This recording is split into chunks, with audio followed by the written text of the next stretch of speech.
Hello everyone. In this video, we are going to look at a new connector type in LuBan cutting function. We open LuBan software and go to File, Create to generate a simple 3D shape. I'm going to use a frustum and increase the number of sides a little bit. Then I go to Mesh Cut, set the unit to millimeter. The default setting works quite well for this example. In the connector section, I have removed an option alongside pyramid and frustum. There was another option called claw. I don't think it works very well, and I have not seen any users applying the claw option, so I've removed it. In this new version, I have added an option under shape. It is called lips.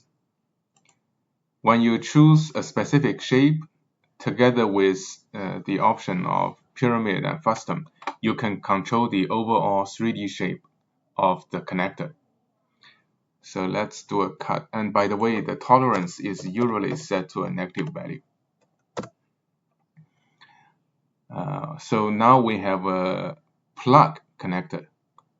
It is in the shape of a pyramid, and the 2D section shape is set to lips.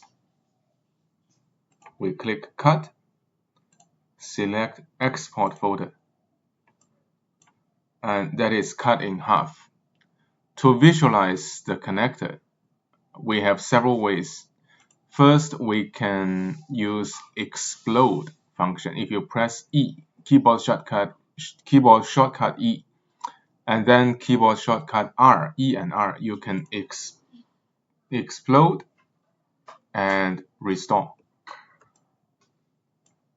So this is the type of connector that is generated. Because of the gap in the middle, it is easier for you to push the connector into the other piece. Alternatively, you can also use Select tool, keyboard shortcut J, and then use the slider to highlight each part. So you can also see the connector shape. I'm going to try a few different options. I'm going to set it to down, do another cut, then I'll explode. Okay, this is the down that's generated. The holes on the two sides are basically the same as a cylinder, and the down in the middle is generated with two lips on both sides. If we use the frustum option, then it will have a narrower end. And this is the frustum shape. And again, if we do the plug, we will get the connector embedded on one side of the part. So this is the male part and that's a female part. And this is the lips generated. And obviously, you can also change other settings to fine-tune the connector. That is all for this update. Thank you for your attention.